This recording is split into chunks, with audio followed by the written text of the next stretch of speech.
2016 оны 3 дугаар сарын 20-ны өдөр нэмэгдсэн үртгийн албан татварын суглаанаас 400 сая төгрөгийн азтан тодорсон. Баянгол дүүргийн 8 дугаар хорооны иргэн цэм бэлгэх эмэгтэй өөрийгөө азтан болсныг хэд хоногийн дараа мэджээ. Амгаланд байрлах оргил худалдааны төвөөс 19500 төгрөгийн худалдаа авалт хийгээд энэхүү азтан болсон байна. Ингээд гал татварын ерөнхий газрын нэмэгдсэн үртгийн албан татварын урамшууллын санд баримтаа авчирч өгтөл шалга нь маргааш хүрээд эргээд буцаасан байна. Түүнээс хойш өнөөх хэрн мөнгө авч чадаагүй байгаа юм а. 25-нд би одоо гал татвар ерөнхий газрын нөгөөт урамшууллын сан систем дээрж баримтаа өгсөн байгаа. Тэгээ би баримтаа өгтөл одоо миний баримтыг аваад ороод хүмүүс бужигнаад явцсан. Би бол тэрнийг бол хинд өгснөө мэдгүй орцсон. Тэгээд эргээд нэг 2 залуу гарч ирээд одоо юу басан. Таны энэ баримтыг сканерд заваад ингээд дураасан код нь балардсан учраас энийг дахин сэргээн засварлах хэрэгтэй байна гэж хэлсэн байхгүй надад.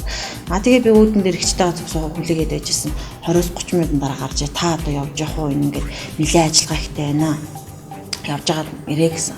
Тэгээ би яваад маргааш нь байж итэл надад 26-нд ирээд та өргөдөл анкета бөглөөд өргөдлөө өгөөч гэж утсаар ирсэн. Би ингээд очиод анкета бөглөөд өргөдлөө бичээд тэр гал татвар ерөнхий газрын 405 суух бод гэдэг хүнд авчиж өгсөн.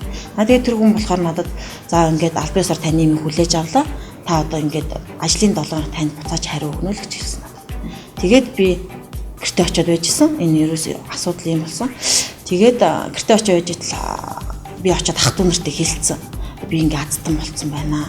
Би ингээ айгуу сайхан юм боллоо нэ тэр сэтгэлийнхэн хөдөлгөөс дарж чадаагүй. Тэгээ хэлсэн ах トゥ нар маань миний баримтыг бол ингэж аваад Facebook тавьсан байхгүй би бол өөрөө үндэ тавиагүй. Тэгээ ингээ тавьсан чинь 26-нд өргөлөө гэсэн 28-нд болохоор гинт алтан зулдаг хүн говьалтай юм бол гараад ирсэн.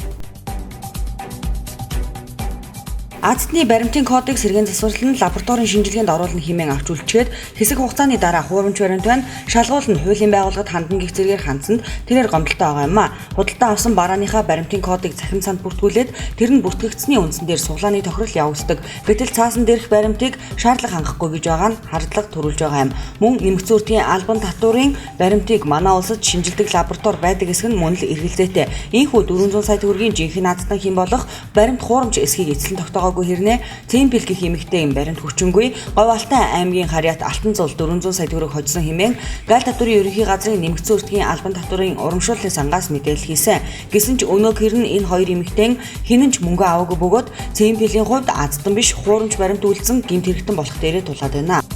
Тийм байна гэд хойд нь бодоогүй орхицсан байж итэл 29-ийнхоо одоо баасан гараг 5 дахь өдөр байсан байхгүй тэр чинь. Тэгээ 5 дахь өдрийн 17 цагт энэ хотхон тулга гэдэг хүн тэр гал татвар ерөнхий газрын дөрцөрөн гэдэг хоёр хүн одоо яаралтай хэвлэлийн байгуулалт зарлаад миний энэ одоо баримтыг одоо тэр дээр нь байгаа тэр нэг бичгнүүд биш те авсан юмнууд нь тэр доотын дөрүүлжин дотор байдаг тэр QR гэдэг код гэнэ тэр дотортойгоо зөрчсөн учраас одоо энэ хүний бол албан ёсны баримт биш хуурамч юмаа гэд миний баримтыг ингээд хэлээд олон нийтэд надад хэллгүүгээр олон нийтэд миний нэр хүндэд бостоор зөрчичөөд байгаа байхгүй юу. Дуун гараад харан би хаалган тогшоо байна. Энэ хүнтэй ч уулзах хэрэгтэй байна гэд уулзсан хаалгаа өөрөө дотроос төгчсөн. Тэгээ хаалган тогсон ч өөрөө ороо гэж байгаа байхгүй. Тэгээ ахаа тогсон ч ирээд хаалгаа төгжийг нь тайлаад за хин билээ гэдэгдэг байхгүй. Тэгээд би ийм асуудлаар явж байна гэсэн чинь яагаад надад одоо ингээд хэллгүүгээр албан ёсны хүний иргэний юу ч одоо надад хариуцлага одоо та надад хариуцлагатаар хэлэх байтал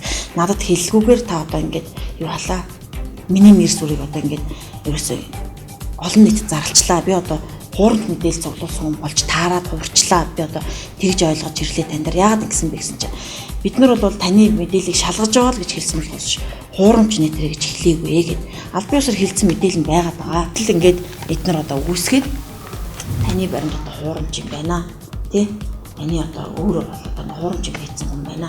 Тэр дээр байдаг юм таараг учраас ингээд та бол азтан биш юм албан ёсоор гэж хэлсэн.